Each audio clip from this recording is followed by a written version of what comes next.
নমস্কাৰ বন্ধু বান্ধৱীসকল, আপোনালোকৰ বাবে বহুতে ভাল খবৰ আহিল। পুনৰ আপোনালোকৰ নতুন চাকৰি মুকলি কৰা হৈছে, য'ত আপোনালোকৰ 630টা আপোনালোকৰ গ্ৰেড 3 এণ্ড গ্ৰেড 4ৰ পদ আপোনালোকৰ মুকলি কৰা হৈছে।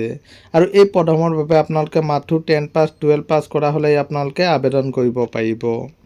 আপোনালোকৰ কি পদ আছে, কিমান বয়সলৈকে আপোনালোকে আবেদন কৰিব পাৰিব আৰু কিদৰে আপোনালোকে আবেদন কৰিব, সবিশেষ জানিবৰ কাৰণে আমাৰ এই ভিডিঅ'টো মাথো আপোনালোকে শেষলৈকে চাই থাকিব। বলক ভিডিঅ'টো আৰম্ভ কৰোঁ। আপোনালোকে চাব পাৰে আপোনালোকে ইণ্ডিয়ান কোষ্ট গাৰ্ডৰ ফালৰ পৰা এইসমূহ ভেকেঞ্চি আপোনালোকৰ মুকলি কৰা হৈছে। আৰু টোটেল ভেকেঞ্চি আপোনালোকৰ 630টা টোটেল ভেকেঞ্চি মুকলি কৰা হৈছে। বলক চাই লওঁ কি ভেকেঞ্চি আপোনালোকৰ মুকলি কৰা হৈছে। প্ৰথম ভেকেঞ্চিটো আছে আপোনালোকৰ নাবিক জেনেৰেল ডিউটিৰ কাৰণে। ইয়াত টোটেল আপোনালোকৰ 520টা ভেকেঞ্চি আপোনালোকৰ মুকলি কৰা হৈছে। আৰু এই পদটোৰ বাবে আপোনালোকৰ কোৱালিফিকেশ্যন বিচাৰিছে আপোনালোকে 12 পাছ কৰা হ'ব লাগিব। আপোনালোকে সায়েন্স ষ্ট্ৰীমৰ পৰা, তেতিয়া আপোনালোকে আবেদন কৰিব পাৰিব। আৰু 2 নম্বৰ ভেকেঞ্চিটো আছে নাবিক আপোনালোকৰ ডমেষ্টিক ব্ৰাঞ্চৰ। ইয়াত টোটেল আপোনালোকৰ 50টা ভেকেঞ্চি আপোনালোকৰ মুকলি কৰা হৈছে। আৰু এই পদটোৰ বাবে আপোনালোকৰ কোৱালিফিকেশ্যন বিচাৰিছে মাথো 10 পাছ কৰা হ'লে আপোনালোকে আবেদন কৰিব পাৰিব। আৰু 3 নম্বৰ ভেকেঞ্চিটো আছে আপোনালোকে য়ান্ত্ৰিকৰ। ইয়াত টোটেল আপোনালোকৰ 60টা ভেকেঞ্চি মুকলি কৰা হৈছে। কোৱালিফিকেশ্যন বিচাৰিছে 10 পাছ কৰা হ'ব লাগিব, লগতে আপোনালোকে ITI কৰা হ'লেই আপোনালোকে আবেদন কৰিব পাৰিব।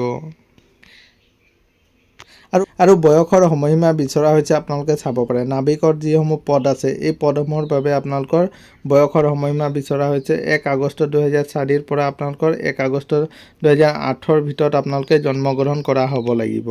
আৰু য়ান্ত্ৰিকৰ যিসমূহ পদ আছে এই পদসমূহৰ বাবে আপোনালোকে 1 মাৰ্চ 2004 পৰা আপোনালোকে 1 মাৰ্চ 2008ৰ ভিতৰত আপোনালোকে জন্মগ্ৰহণ কৰা হ'লে আপোনালোকে আবেদন কৰিব পাৰিব। লগতে আপোনালোকে এজ ৰিলেক্সনো আপোনালোকৰ দিয়া হৈছে। SC ST হ'লে 5 বছৰ, OBC হ'লে আপোনালোকৰ 3 বছৰ।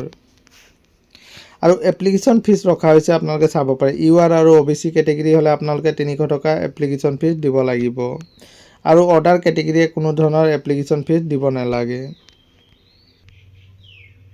আৰু এই পদসমূহৰ বাবে আপোনালোকে অনলাইন যোগে আবেদন কৰিব লাগিব। আপোনালোকে ইণ্ডিয়ান কোষ্ট গাৰ্ডৰ অফিচিয়েল ৱেবছাইটত গৈ আপোনালোকে অনলাইন যোগে আবেদন কৰিব পাৰিব। আৰু এই পদসমূহৰ অনলাইন এপ্লাই আৰম্ভ হৈছে আপোনালোকে চাব পাৰে। 11 জুন 2025ৰ পৰা আপোনালোকৰ অনলাইন এপ্লাই আৰম্ভ হৈ গৈছে। আৰু লাষ্ট ডেট ৰখা হৈছে আপোনালোকে 25 জুনলৈকে আপোনালোকে অনলাইন যোগে আবেদন কৰিব পাৰিব। এইটো আছিলে বন্ধু বান্ধৱীসকল এটা সৰু সুৰা ইনফৰ্মেশ্যন। সদায় এইদৰে জব নটিফিকেশ্যন পাই থাকিবৰ কাৰণে চেনেলটো ছাবস্ক্ৰাইব কৰি দিব। ধন্যবাদ।